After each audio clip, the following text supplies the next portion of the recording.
असल पत्नीका गुण तथा विशेषताहरू।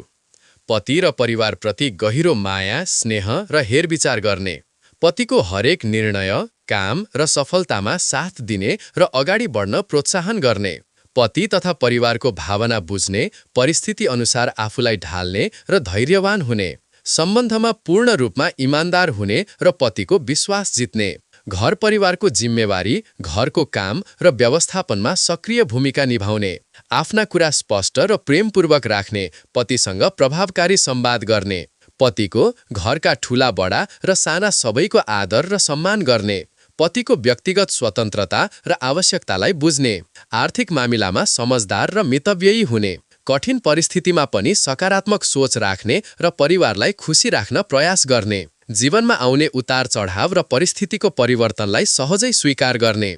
गाह्रो अवस्थामा पनि विचलित नभई धैर्यतापूर्वक समस्याको सामना गर्ने र समाधानका लागि सक्रिय हुने। आफ्नो व्यक्तिगत लक्ष्य, रुचि र स्वतन्त्रतालाई पनि पारिवारिक सम्बन्धमा सन्तुलनमा राख्ने। भावनात्मक वा अन्य कुराका लागि पूर्ण रूपमा पतिमा निर्भर नरहने, आफ्नो खुसी आफै खोज्ने। घरमा आउने पाहुना, साथीभाइ र परिवारका सदस्यहरूलाई खुसी साथ स्वागत गर्ने र राम्रो सत्कार गर्ने। पतिको भावना र मनस्थितिलाई गहिरो रूपमा महसुस गर्न सक्ने र त्यसअनुसार व्यवहार गर्ने। आफ्नो आत्मसम्मानको रक्षा गर्ने र आफूलाई प्रेम गर्ने, जसले गर्दा पतिलाई पनि सम्मान दिन सक्ने। सधैँ गुनासो वा आलोचना मात्र नगरी समाधानमुखी कुरा गर्ने। समझदारीपूर्ण परिस्थिति बुझेर बोल्ने र निर्णय गर्ने।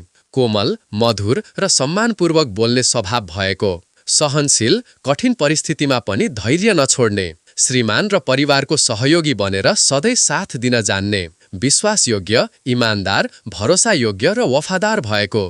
कुशल गृहिणी, घर परिवार, समय र खर्च व्यवस्थापनमा दक्ष भएको। सकारात्मक सोचका कारण समस्याको समाधान खोज्ने। आत्मसम्मान भएको, आफ्ना हद पार नगर्ने र जिम्मेवारी बुझ्ने। शिक्षित र विवेकी, ज्ञान, तर्क र अनुभवमा आधारित जीवन दृष्टि भएको। खर्चमा संयम राख्ने, बचत र व्यवस्थापनमा सक्षम भएको।